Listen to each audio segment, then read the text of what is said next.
तो क्या आप लोग जानते हैं एक्सटिंक्ट स्पीशीज क्या होते हैं? एक्सटिंक्ट स्पीशीज में ऐसी कौन सी क्वालिटी है जो इनको बाकी सारे एनिमल से अलग रिप्रेजेंट करती है?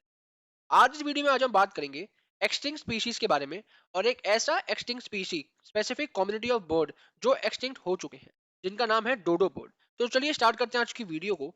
सबसे पहले अगर हम बात करें कि एक्सटिंक्ट स्पीशीज होते कौन से हैं, एक्सटिंक्ट स्पीशीज वो स्पीशीज हैं जो अब हमें देखने को नहीं मिलते, जिनकी पूरी कम्युनिटी जो इनको रिप्रेजेंट करती है वो खत्म हो चुकी है। वो जितने भी कम्युनिटी के अंदर एक्सटिंक्ट बर्ड्स थे, जो डोडो बर्ड अगर हम बात कर रहे हैं सामने यहाँ पे, तो डोडो बर्ड्स के जितने भी कम्युनिटी थी वो सब खत्म हो चुकी है, ऑलमोस्ट निल हो चुकी है। और एक स्पेसिफिक एरिया जहां पे ये लोग पाए जाते थे वहां से खत्म हो चुके हैं। अगर हम बात करेंगे तो dodo an extinct flightless bird endemic to the island of Mauritius. तीन चार वर्ड्स हैं इसके अंदर हाईलाइटेड जो इसको प्रॉपर रिप्रेजेंट करते हैं डोडो बर्ड को। तो डोडो बर्ड एंड एक्सटिंक्ट, एक्सटिंक्ट का मतलब हमने बता दिया कि एक्सटिंक्ट ये आप पाए नहीं जाते, ये हमें अब इनकी कम्युनिटी देखने को नहीं मिलती। फ्लाइटलेस बर्ड, फ्लाइटलेस बर्ड मतलब ये उड़ नहीं सकते। Endemic to the island of Mauritius, endemic मतलब species belonging to a specific geographical area. तो इस लाइन का मतलब ये हुआ कि एन एक्सटिंक्ट फ्लाइटलेस बर्ड जो कहाँ पे पाए जाते थे, मॉरिशियस में, मॉरिशियस आइसलैंड के एक स्पेसिफिक एरिया में डोडो बर्ड मिलते थे। अगर हम बात करेंगे डोडो बर्ड के जैसे अदर फ्लाइटलेस बर्ड कौन कौन से हैं, तो kiwi, ostrich, emu and penguin, ये भी सारे जितने भी हैं फ्लाइटलेस बर्ड्स हैं ये। अगर हम बात करेंगे एंडेमिक की, तो specific being found in a single geographical location. अगर हम बात कर रहे हैं मॉरिशियस आइलैंड की, तो वहां एक स्पेसिफिक एरिया में आपको डोडो बर्ड देखने को मिलेंगे, तो वो उनका एंडेमिक एरिया है।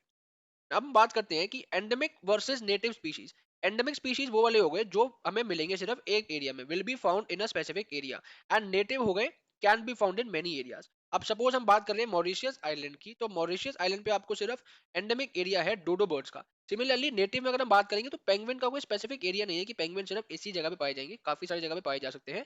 तो वो नेटिव स्पीशीज है।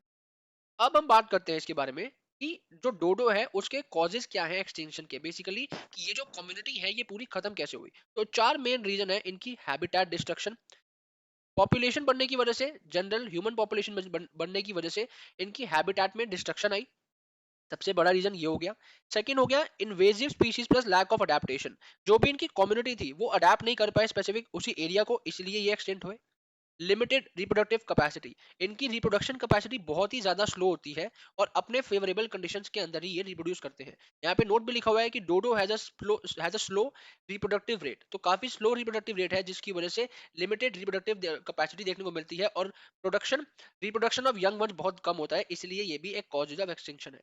अब इस वीडियो के आपने थंबनेल में देखा होगा कि जितने भी साइंटिस्ट हैं अब इसको डी एक्सटेंशन पे काम कर रहे हैं। अब एक्सटेंट हुए मतलब हमारे यहाँ से गायब हो गए बेसिकली ये सब हमारी एक स्पेसिफिक एरिया से, लेकिन एक डी एक्सटेंशन का प्रोसेस भी होता है जो साइंटिस्ट फॉलो कर सकते हैं इनको, इसकी कम्युनिटी को वापस से स्प्रेड करने में।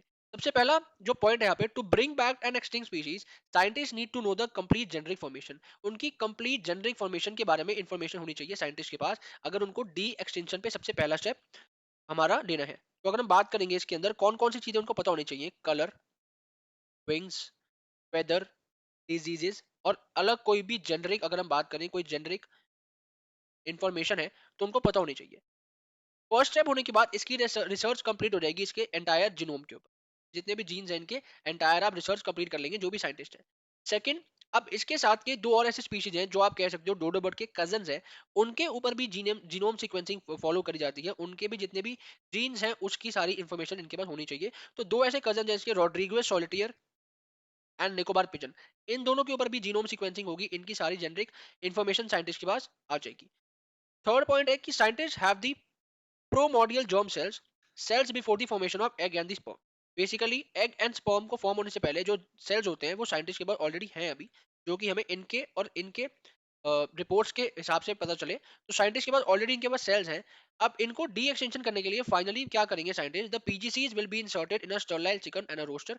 एक sterile sterile chicken and rooster के अंदर जो इसके पीजीसीज हैं, जो हम कहते हैं प्रोमोडियल जर्म सेल्स, इनके अंदर इंसर्ट कर दिए जाएंगे ताकि जितने भी डोडो की कम्युनिटी है वो बढ़े, तो यंग बर्ड्स रिप्रोड्यूस हुए इस सीक्वेंसिंग की मदद से, रिप्रोड्यूस हुए इसके यंग बर्ड्स, और ये हो गया प्रोसेस ऑफ डी एक्सटेंशन।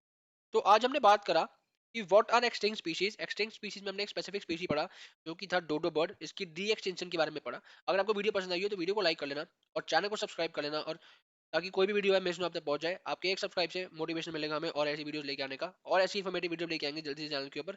तो आपके पास वीडियो तभी पहुंच पाएंगी जब आपने चैनल को सब्सक्राइब कर रखा होगा, तो चैनल को सब्सक्राइब कर लेना और बेल आइकन प्रेस कर लेना ताकि कोई भी वीडियो है मिस ना आप तक पहुंच जाए। Thanks for watching.